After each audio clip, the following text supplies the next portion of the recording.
Hello guys! So another vlog, another gala na naman tayo for today's video. With the virgins!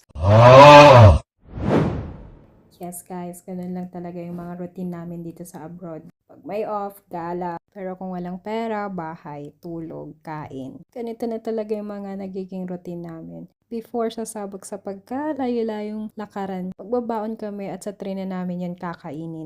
Maaga kasi kaming umaalis sa bahay, mga 4:30 a.m.